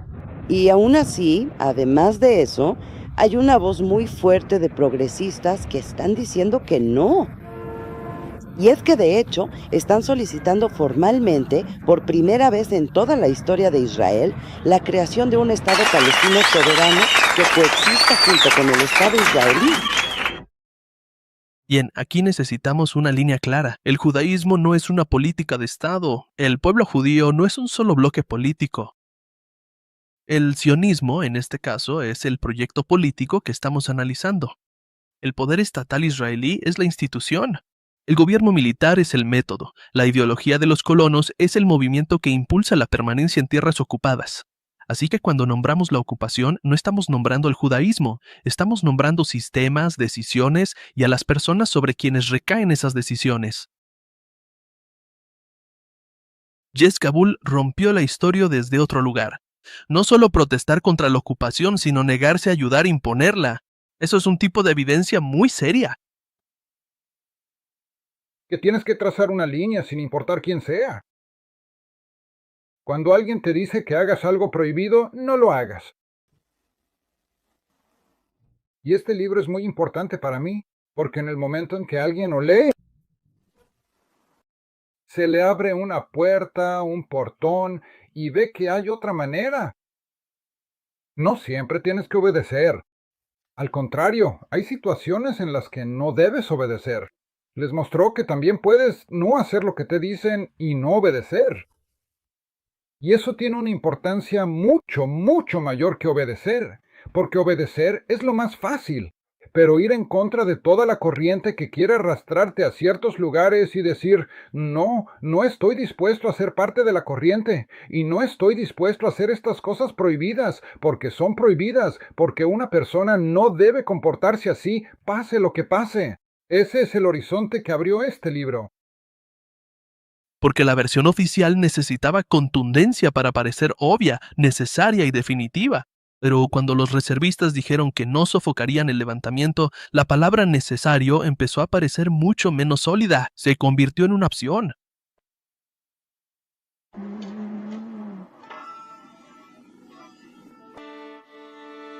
Querían que me hiciera cargo de una empresa para realizar actividades operativas en los territorios. Dije que me miedo. Y por segunda vez, en la Franja de Gaza, querían que tomara prisioneros. y pensé, aquí voy a tener prisioneros en el suelo atados así. Y dije, no lo podría soportar. Me negué en ese mismo momento. Y eso fue todo. No me hicieron nada. Me reemplazaron. Simplemente no querían problemas.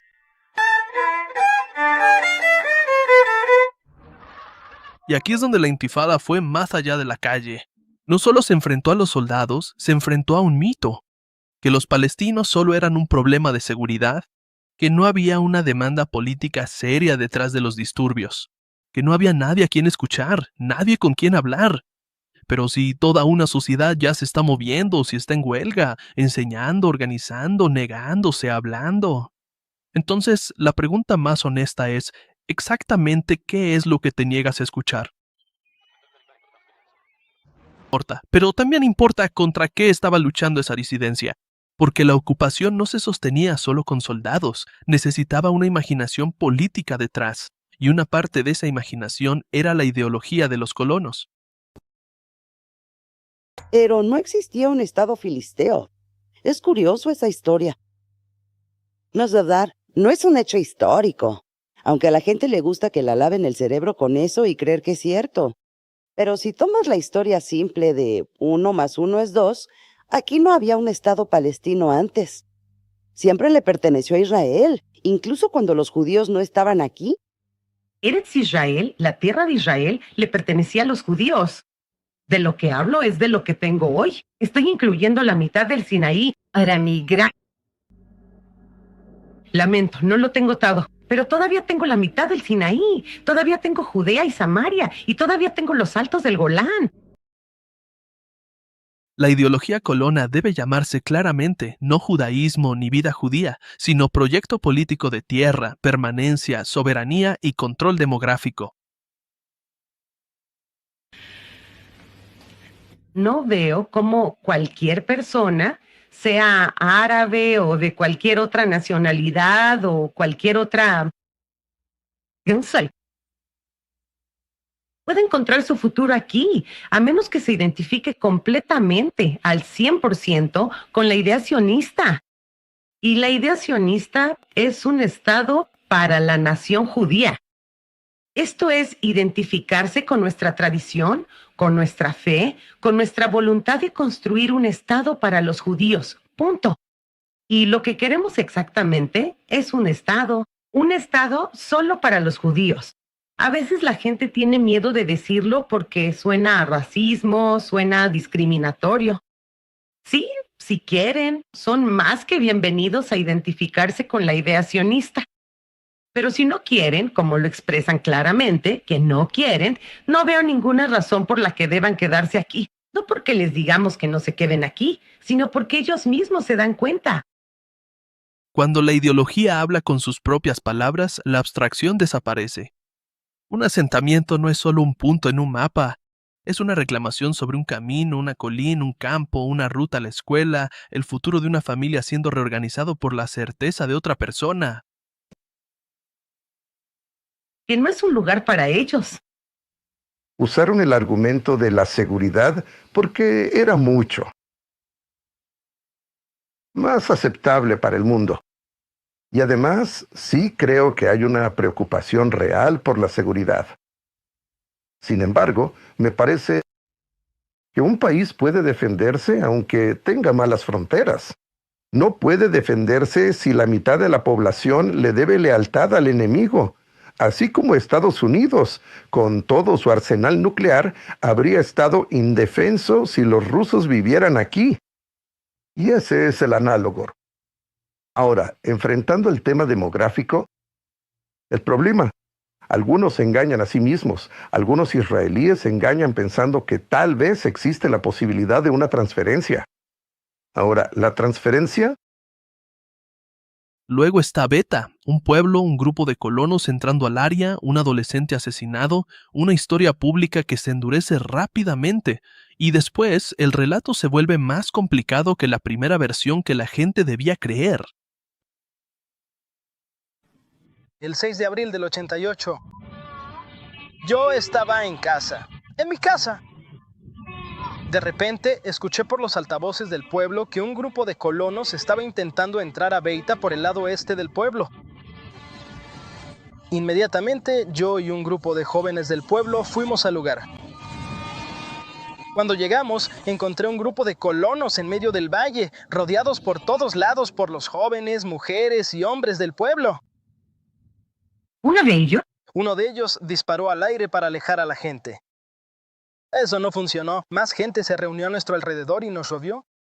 Me acerqué a Musa. ¡Musa! La sangre le brotaba de la cabeza. Resultó que le habían disparado en la cabeza. ¿Y luego? Después de eso, los acontecimientos se agravaron. Uno de los jóvenes intentó arrebatarle el arma. Le dije. Yo... Quiero sacarte del pueblo. Ven, entregue el arma y vete. Y Matt se quedó ahí parado y no dijo nada. Se señaló el estómago.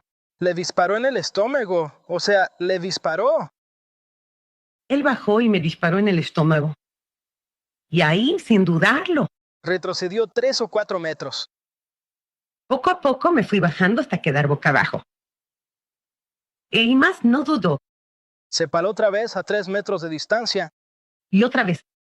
Una vez más, me disparó en la cabeza. Y ahora los que estaban a nuestro alrededor se estaban acercando. Nos estaban rodeando por todos lados. Beta importa porque muestra qué tan rápido se puede mover la culta y qué tan lento puede llegar la corrección. Para cuando los hechos complican la historia, el castigo ya puede haber llegado. Casas marcadas, hombres detenidos, familias esperando.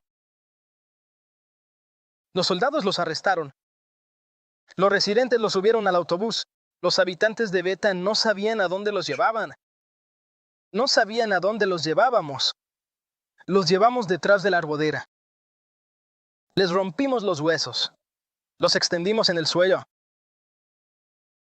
Con mangos de hacha, con mangos de pala, los vencimos. Todo ello de forma relativamente suave. Un pueblo obligado a responder antes de que los hechos hayan terminado de hablar. Eso es lo que puede provocar una historia sobre seguridad cuando se permite que la culpabilidad palestina llegue antes que las pruebas. Y Beta no es Beit Saur. En un lugar diferente, el mecanismo es diferente. Beta es el expediente del caso de atribución y represalia. Beit Saur retoma la historia de resistencia civil de episodios anteriores, la negativa a pagar impuestos, la autosuficiencia y un pueblo que intente liberarse del yugo de la ocupación en la vida cotidiana.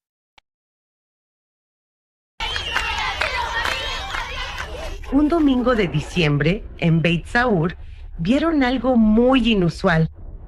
La llegada a su pueblo de una gran delegación israelí por la paz para los palestinos.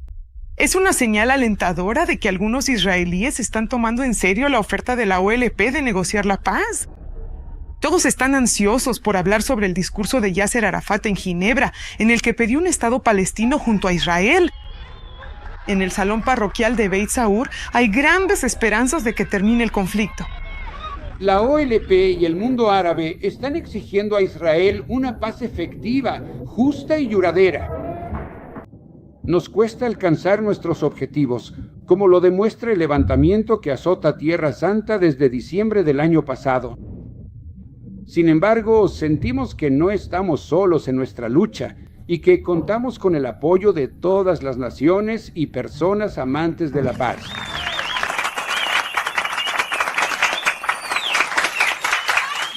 Vinimos aquí porque esta es la dirección de la paz, y lo sabemos. Acepto lo que dijo Yasser Arafat. Eso. Queremos ir a hablar con ustedes, es decir, negociar. Y que se celebren conversaciones entre Israel y el pueblo árabe palestino sobre la creación de 2 estados, el Estado de Israel y el Estado palestino, en paz. Buscamos la paz, realmente queremos ser una comunidad unida y anhelamos profundamente que haya paz en todo nuestro país. Ha llegado el momento de que los judíos se den cuenta que no hay futuro para ninguno de nuestros pueblos si no alcanzamos ahora y tomamos la mano de la paz que nos tendió Arafat en Ginebra? Y les digo que esa gente de la OLP está lista para un compromiso honesto y justo, para una verdadera reconciliación y paz con los judíos.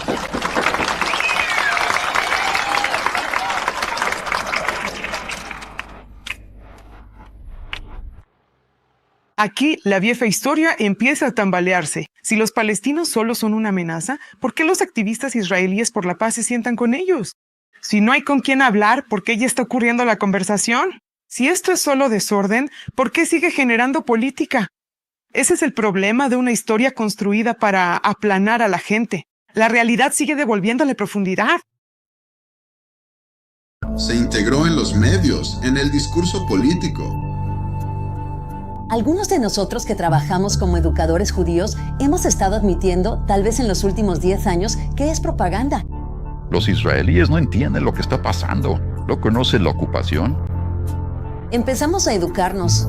Invitamos a mujeres palestinas a nuestras casas para hablar y que nos contaran exactamente cuál era el problema, según lo veían ellas. Y poco a poco fuimos aprendiendo sobre sus vidas. Aprendimos sobre el sufrimiento que enfrentaban a diario. Aprendimos sobre los asesinatos que ocurrían allí, sobre vidas completamente limitadas por una ocupación sobre la que no tenían ningún control. La mayoría de los israelíes tienen opiniones muy claras. Este es un país muy político. Y cuando hablas con alguien, puedes discutir toda la noche y puedes ponerte rojo de la cara o azul o del color que sea, no vas a lograr nada. Pero cuando alguien dice, me niego a hacer esto está mal para mí, para nosotros, para nuestro país. Esto es inmoral y prefiero ir a la cárcel antes que hacerlo. Y un tipo lo hace, 5 tipos, y 50, y 100, y la gente dice, oye, ¿qué está pasando aquí? Estos no son cobardes, estos no son traidores. Por cierto, la mayoría de ellos son oficiales. Así que si estos tipos se están negando, debe haber algo mal aquí.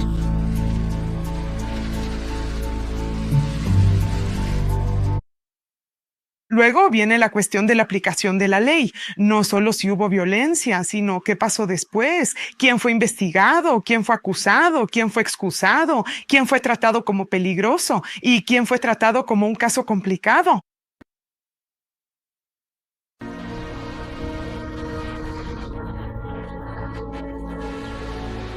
Perdieron la parte central del valle por una carretera de circunvalación que ahora es solo para israelíes. Ellos no pueden manejar por ahí para ir a sus casas. Esto es simplemente la vida cotidiana. No estoy hablando de los enfrentamientos aquí. O sea, caminas por Hebrón, una ciudad árabe, 100,000 árabes, un par de cientos de judíos, colonos caminando con rifles, ya sabes, como si fueran los dueños del lugar. Los colonos pueden entrar a una aldea palestina y quemar los campos, destruir la casa, golpear a palestinos, incluso dispararles. Varias de las mujeres han sido golpeadas por colonos en diferentes ocasiones. En cada uno de esos casos, solo estábamos siendo una presencia no violenta en la calle, observando cuando los colonos actuaban. Y simplemente atacaron a diferentes de nosotros.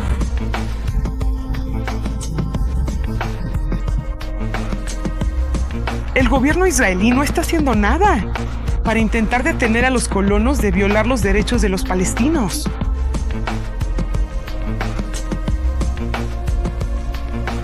De todos los casos en que los colonos realmente mataron a palestinos, muy pocos fueron acusados de asesinato, pero luego vino el presidente y les dio amnistía o les redujo el castigo que recibieron del tribunal.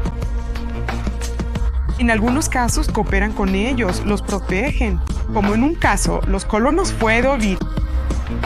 Ocupó una casa palestina diciendo que era suya. La policía se quedó ahí para proteger a los colonos porque los palestinos estaban enojados, en lugar de arrestarlos por ser ilegal. La cuestión de fondo es hacerle la vida tan difícil a los palestinos. Que cualquiera que quiera un futuro para sus hijos, cualquiera que quiera progresar en la vida, cualquiera que quiera una vida normal, se irá. Daña Mule, Anulisa a Javi. Con Elizal, y quiere irse y marcharse y llevárselo. ¿A dónde queremos ir? Queremos llevar nuestra tierra al desierto. La familia Javier sigue viviendo bajo acoso constante. Recientemente, Abdul Jawad se rompió la pierna mientras intentaba proteger a sus nietos de los ataques de colonos. Muchos de nosotros nos sentimos como rehenes, que estamos siendo retenidos como rehenes por los colonos, porque creo que la gran mayoría de los israelíes no lo hacen, no les importan los territorios ocupados, pero estamos siendo rehenes de los colonos que tienen suficiente poder político dentro del sistema político israelí como para frustrar cualquier intento de sacarlos. Y mientras ellos estén ahí, los palestinos no pueden lograr la paz. Básicamente hay dos tipos de colonos. Están los colonos ideológicos que sienten que... Un análisis posterior de derechos humanos israelí utilizó una frase fría para describir el patrón: impotencia y tolerancia. Esa formulación importa porque nos lleva más allá de incidentes aislados. Donde los ataques de colonos pueden parecer episodios aislados, la débil aplicación de la ley puede volverlos estructurales. La aplicación de la ley no es solo lo que pasa después de la violencia, es un mensaje. Les enseña a los palestinos qué tipo de protección no deben esperar. Les enseña a los colonos cuánto espacio está dispuesto a darles el Estado, y le enseña al mundo exterior qué tipo de violencia se convierte en una crisis, y qué tipo de violencia simplemente se archiva como complejidad. Mientras la sublevación palestina entra en su segundo año, decenas de miles de personas asisten a un mitin en Tel Aviv, convocado por Paz Ahora, el grupo pacifista más grande. Bajo la consigna "Hablen de paz con la OLP ahora", bajo una lluvia torrencial, escuchan al escritor Dan Almagor describir las acciones del ejército israelí en términos inconfundibles. Cada día seguimos cometiendo actos que otros tribunales han definido desde hace tiempo como crímenes de guerra y crímenes contra la humanidad, contra mujeres, contra ancianos, contra enfermos, contra sanos y contra niños. Contra niños. Digamos estas cosas de nuevo, abiertamente, con toda su crueldad. Sabíamos, sabemos y seguimos en silencio. Y los soldados que hacen esto son nuestros soldados, nuestros hijos, nuestros hermanos, nuestros padres, nosotros mismos. Y los líderes que siguen aprobando, encubriendo y guardando silencio son nuestros líderes, los que elegimos de casi todos los partidos. Muchas gracias, Chagayimar. Has ahora dado un gran paso. Hace algunos años el lema "Paz ahora" se consideraba atrevido y en ese entonces fueron atacados por ello. Hace un año, hablar con los palestinos era un lema atrevido. Hoy, el lema de hablar con la OLP parece atrevido. En mi opinión, ese es el lema de ayer. El mensaje que quería transmitir hoy es: salvémonos de la manifestación, salvémonos. Otro año de sangre y presión. En poco más de un año estaremos aquí pidiendo un Estado palestino ya, democracia. Para entonces, la intifada ya había entrado en el debate israelí, no de manera ordenada ni universal, pero sí de forma visible. La narrativa de la seguridad todavía tenía instituciones que la respaldaban: partidos, periódicos, lenguaje militar, cobertura diplomática. Pero ya no era incuestionable. Había gente diciendo que había que dialogar, gente hablando de ocupación, gente diciendo que esto no se puede hacer en nuestro nombre. Nada de esto limpia el historial. El poder del Estado israelí sigue estando en el expediente, el gobierno militar también sigue ahí, también la violencia de los colonos y también la cobertura diplomática occidental.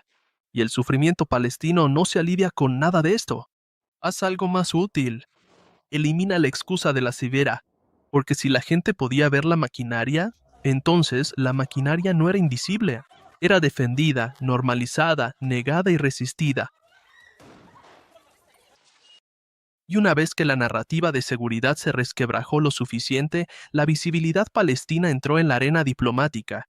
Pero entrar en esa arena no era lo mismo que la libertad.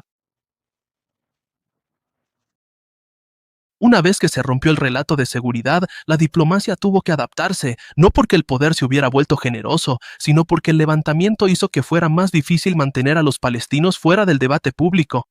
Primero habló la calle, luego los documentos, después las escuelas, los comités, los calendarios de huelga y los campamentos, y después las imágenes empezaron a circular.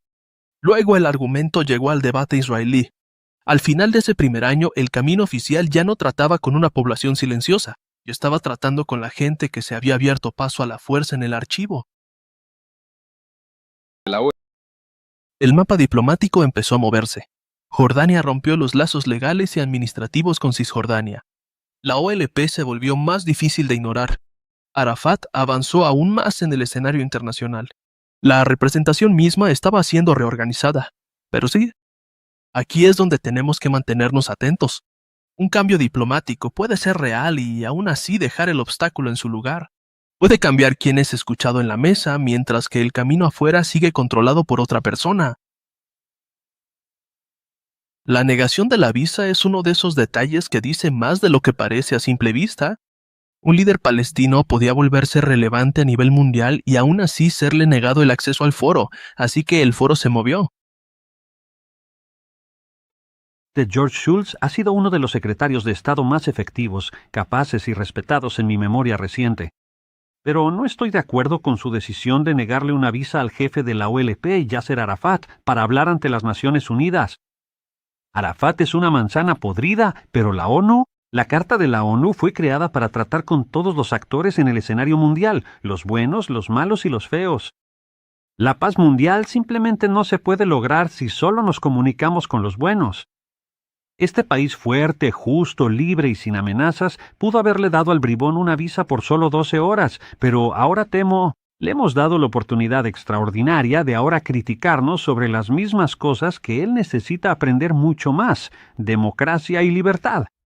Excluir a Arafat fue una decisión del secretario Scholz, y no tengo intención de cuestionarla. George Shultz es un hombre decente y de gran integridad. Al rechazar la visa para Arafat, hizo una declaración contundente contra el terrorismo.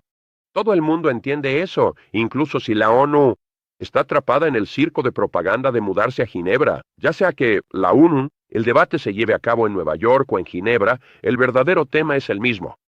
Israel está dispuesto a negociar la paz con sus vecinos.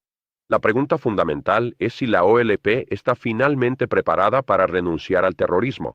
De una vez por todas, reconocer a Israel y ser parte del proceso de paz. George Shultz retó a la OLP a darle una oportunidad a la paz, y estamos esperando su respuesta. Ese detalle importa porque muestra las condiciones de acceso. Los palestinos habían puesto el tema sobre la mesa, pero las condiciones de entrada seguían escribiéndose en otro lado: el lugar, el lenguaje y el precio de ser escuchado. La ONU, la Asamblea General, votó hoy para mudarse temporalmente de Nueva York, porque la administración Reagan se ha negado a permitir que el líder de la OLP venga aquí. Richard Schlesinger tiene nuestro informe. Fue casi unánime. 154 naciones votaron a favor de trasladar la sesión de la Asamblea General de las Naciones Unidas a Ginebra para escuchar un discurso del presidente de la OLP, Yasser Arafat. Washington se ha negado a otorgarle una visa a Arafat para venir a Nueva York y Estados Unidos votó en contra de trasladarse a Ginebra. Pero solo Israel se unió al representante estadounidense en la votación de esta tarde. La OLP no ha abandonado el terrorismo. La naturaleza de la OLP no ha cambiado. El debate sobre la resolución para trasladar la sesión de la Asamblea General reflejó las profundas divisiones del conflicto en Medio Oriente, mientras los estados árabes intentaban detener el ataque israelí contra la OLP. La declaración que acaba de hacer el representante de la entidad sionista colonizadora no tiene absolutamente ninguna relación con el tema que se está considerando en la Asamblea General. La acción de hoy siguió a votaciones anteriores en el organismo mundial que pedían a Estados Unidos que cambiara de opinión y le otorgara una visa a Arafat. Estados Unidos también perdió por mucho en esas votaciones. Irónicamente, Washington tendrá que pagar por su política en efectivo. El traslado costará alrededor de $650,000 y, según una fórmula de la ONU, Estados Unidos recibirá una factura por aproximadamente una cuarta parte. En Ginebra, el levantamiento se tradujo en lenguaje diplomático. Estado, reconocimiento, paz, autodeterminación. Una conferencia internacional.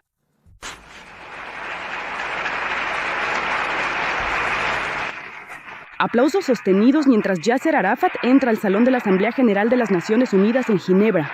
El regreso del líder de la OLP. Esperamos su segundo discurso.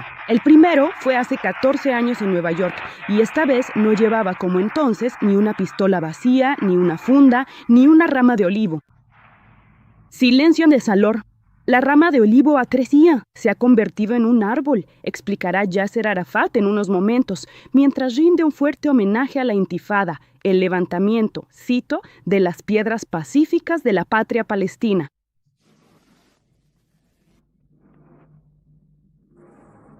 Como presidente de la OLP, reafirmo aquí una vez más que condeno el terrorismo en todas sus formas.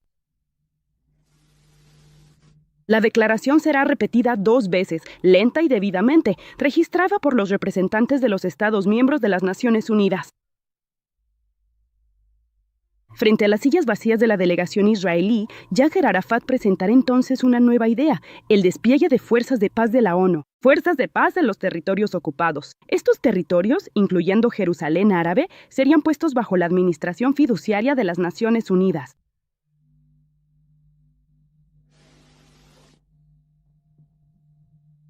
Pedimos poner el territorio palestino ocupado bajo el fideicomiso temporal de las Naciones Unidas. Que fuerzas internacionales sean desplegadas allí para proteger a nuestro pueblo y supervisar la retirada israelí, dijo Yasser Arafat. Finalmente, lanzando lo que él llama una iniciativa de paz palestina, Yasser Arafat pide un acuerdo integral entre todas las partes involucradas, incluyendo el Estado de Palestina e Israel, dentro del marco de una conferencia de paz.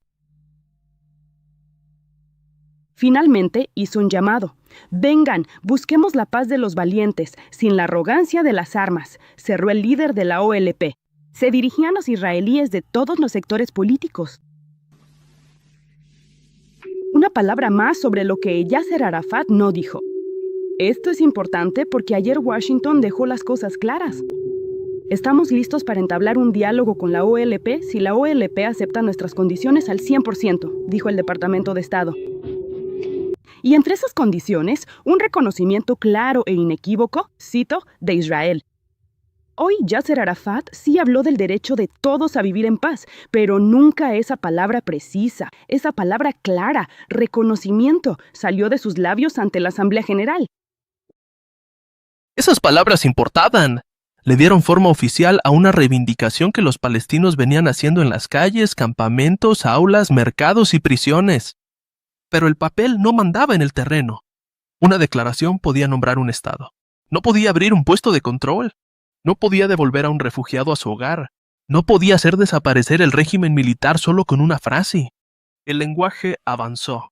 La maquinaria se quedó donde estaba. Y aquí está la parte incómoda.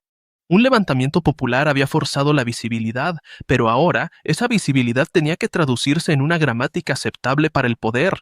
Acepta esta resolución, reconoce este estado, renuncia a este método. Dilo con la fórmula correcta, en la forma correcta, ante el público correcto. Ese cambio no fue insignificativo. Abrió puertas que habían estado cerradas durante años, pero los términos no eran iguales. La gente que vivía bajo ocupación tenía que demostrar que merecía una conversación sobre su propia vida política. El grupo de Habash, que también se ha opuesto a la iniciativa de paz de Arafat, en parte respaldado por organizaciones de la OLP más radicales. Arafat de ninguna manera controla toda la organización, pero sí controla al grupo principal, Fatah, que ha hecho lo que Arafat llama un compromiso histórico, es decir, la aceptación de Israel, siempre y cuando el gobierno israelí esté dispuesto a reconocer la autodeterminación del pueblo palestino y ayudar. Negociar una patria para ellos. Luego vino el canal estadounidense. La OLP aceptó las resoluciones 242 y 338, reconoció el derecho de Israel a existir en paz y seguridad, renunció al terrorismo y Estados Unidos abrió un diálogo.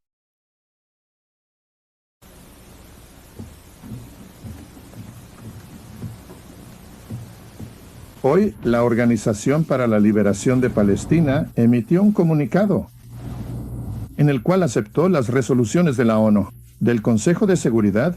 Las resoluciones 242 y 338 reconoció el derecho de Israel a existir en paz y seguridad y renunció al terrorismo.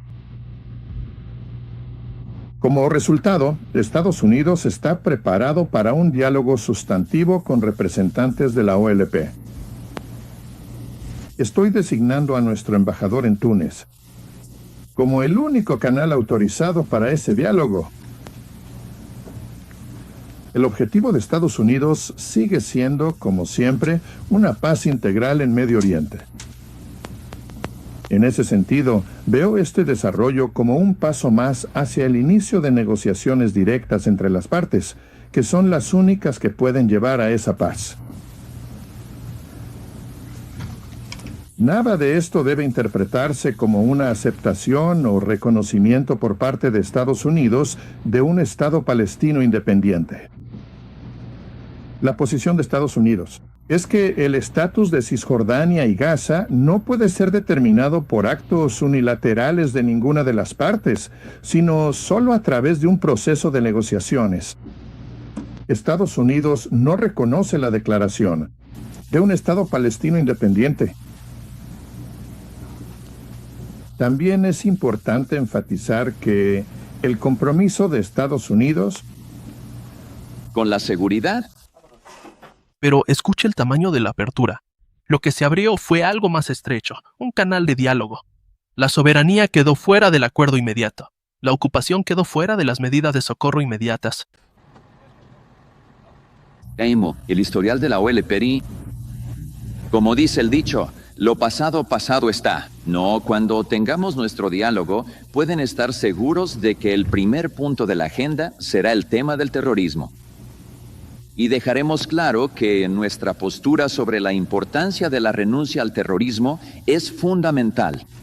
Esas condiciones han sido las condiciones de Estados Unidos, condiciones para un diálogo con la OLP. Esto viene desde 1975. Nuestra postura no ha cambiado. Nos hemos mantenido firmes en esa postura de manera consistente. Y ahora, hoy en día, tenemos una aceptación de esas condiciones de manera clara y directa. La asimetría aquí es silenciosa, pero es muy marcada. Un lado ya tenía un estado, un ejército, fronteras, reconocimiento y respaldo diplomático. El otro tenía que cumplir condiciones antes de que siquiera se le hablara. Eso no es un camino neutral. Eso es el poder estableciendo los requisitos de entrada. Aún así, el levantamiento obligó a que hubiera movimiento. Rompió la vieja comodidad de fingir que los palestinos podían ser gobernados indefinidamente sin costo político. Eso importa. Pero los derechos que entran en la diplomacia llegan a través de un filtro. Y los filtros no solo dejan pasar cosas. Va a requerir de mucha buena voluntad. Un esfuerzo afirmativo por parte de nuestros buenos amigos en Israel. Y si no lo conseguimos, rápido, tengo que decirle, señor Levin, que todos allá deberían saberlo. El número de teléfono es 1202-456-1414. Cuando estén realmente interesados en la paz, llámenos.